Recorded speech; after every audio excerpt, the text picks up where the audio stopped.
হঠাৎই গাঙ্গুলি হাউসে পুলিশে এবং প্রেসের লোকেদের হানা। হ্যাঁ বন্ধুরা, ভিডিওতে লাইক দিয়ে দেখতে থাকুন। যে মুহূর্তে কিনা হঠাৎ করেই প্রেসের লোকেরা গাঙ্গুলি হাউসে ঢুকে পড়ে বারবার করে যখন কিনা ইন্দ্রাণী গাঙ্গুলি সম্পর্কে কুৎসিত সমস্ত মন্তব্য করতে থাকে, ঠিক সেই মুহূর্তে এক পর্যায়ে ক্ষিপ্ত হয়ে যখন সিদ্ধার্থ বলতে থাকে যে আপনারা ভুলে যাবেন না যে কিন্তু আপনারা কিন্তু মাত্রা ছাড়িয়ে যাচ্ছেন এবং আপনাদেরকে এই বাড়িতে ঢোকার পারমিশন কে দিয়েছে?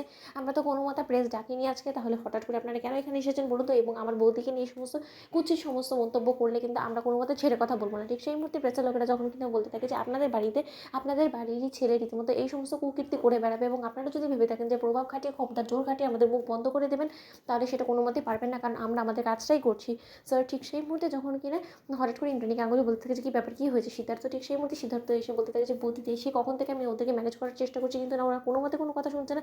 কী সমস্ত মিথ্যে অভিযোগের ভিত্তিতে নাকি আজকে ঈশানকে গ্রেফতার করা হবে, ইন্দ্রাণী গাঙ্গুলির শিক্ষা দীক্ষা নিয়ে প্রশ্ন তুলছে, কী সমস্ত উল্টোপাল্টা কথা বলছে। ঠিক সেই মুহূর্তে ইন্দ্রাণী গাঙ্গুলি যখন বলতে থাকে কী ব্যাপার, আপনাদের স্পর্ধা তো কম না, আমার বাড়িতে দাঁড়িয়ে আমার সম্পর্কে আপনারা এই সমস্ত কুৎসিত মন্তব্য করছেন। ঠিক সেই মুহূর্তে অবতোষ প্রামাণিক যখন কিনা সেখানে এসে হাজির এবং বলতে থাকে যে নমস্কার ইন্দ্রাণী গাঙ্গুলি, আজ তো আপনি রীতিমতো ফেঁসে গিয়েছেন, আপনাকে তো রীতিমতো লেখালেখি হচ্ছে, কেচ্ছা কেলেঙ্কারি ফাঁস হচ্ছে আপনাদের বাড়ির গুণধর ছেলেগুলোর। আপনার আঁচলের তলায় যে ছেলেদেরকে আপনি বেঁধে রেখেছিলেন সেই ছেলেরা তো রীতিমতো গোপনে কত কুকীর্তি করে বেড়াচ্ছে।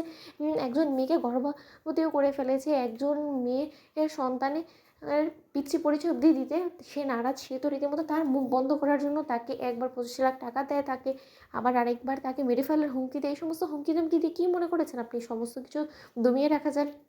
কোনো মতেই রাখা যাবে না। ঠিক সেই মুহূর্তে যখন কিনা ঈশান বেরিয়ে আসে এবং ইন্সপেক্টর যখন কিনা সেখানে এসে বলতে থাকে যে Mr Ishan Ganguly, you are under arrest, এবং মিসেস ইন্দ্রাণী গাঙ্গুলি, আমরা ওনার হাতে হাত করা পরিয়ে আমরা ওনাকে এখান থেকে আজকে নিয়ে যাবো। ঠিক সেই মুহূর্তে ইন্দ্রাণী গাঙ্গুলি যখন বলতে থাকে যে ইন্সপেক্টর, কী কোন অভিযোগের ভিত্তিতে আমার ছেলের হাতে আপনারা হাত করা পরাবেন বলুন তো? কী এমন অন্যায় করেছে আমার ছেলে বলুন তো? ঠিক সেই মুহূর্তে ইন্সপেক্টর যখন কিনা বলতে থাকে যে ইশিকা সম্পর্কে ওনার ফ্রেন্ড হলেও কিন্তু উনি প্রতিনিয়ত ওকে বিয়ের মিথ্যে প্রতিশ্রুতি দিয়ে ওর সঙ্গে পরকীয়া সম্পর্ক বজায় রেখেছে এবং গোপনে ওর সঙ্গে প্রতিনিয়ত দেখা করে ওর সঙ্গে ঘনিষ্ঠ সম্পর্ক বজায় রাখতে গিয়ে রীতিমতো সেই মেয়েটা এখন অন্তঃসত্ত্বা এবং সেই সন্তানের পিতৃ পরিচয় সে দিতে নারাজ বিধায় সেই মেয়েটা এসে আজকে থানায় আমাদের কাছে অভিযোগ করে গিয়েছে এবং সেই অভিযোগের ভিত্তিতে রীতিমতো আমরা ঈশান গাঙ্গুলিকে অ্যারেস্ট করতে এসেছি। ঠিক সেই মুহূর্তে ঈশান যখন বলতে থাকে যে ইন্সপেক্টর, আপনার মাথা খারাপ হয়ে গেছে? হ্যাঁ, ঈশিকা আমার খুব ভালো বন্ধু, কিন্তু তাই বলে ওর সঙ্গে আমার এরকম কোনো সম্পর্ক কোনোদিনও তৈরি হয়নি যার কারণে কিনা ও অন্তঃসত্ত্বা হতে পারে এবং এই সমস্ত কিছু সম্পূর্ণরূপে ভুয়া এবং বানোয়াট। এবং এই সমস্ত কিছু আমার কেন জানি না মনে হচ্ছে যে মা, এই অবতোষ প্রমাণিক আমাদের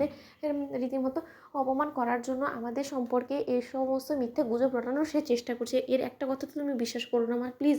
ঠিক সেই মুহূর্তে যখন কিনা ইন্সপেক্টর বলতে থাকে যে সেই সমস্ত কিছু নয় কোর্টেই প্রমাণ হয়ে যাবে, ঠিক সেই মুহূর্তে অবতোষ প্রমাণিক বলতে থাকে যে কি মিসেস গাঙ্গুলি, এবার আপনি কী করবেন বলুন তো? আপনি আপনার ক্ষমতার জোর খাটিয়ে আপনার ছেলেকে কী করে আপনি বাঁচাবেন বলুন তো? তো বন্ধুরা, লাইক এবং শেয়ার করে সাবস্ক্রাইব করতে ভুলো না।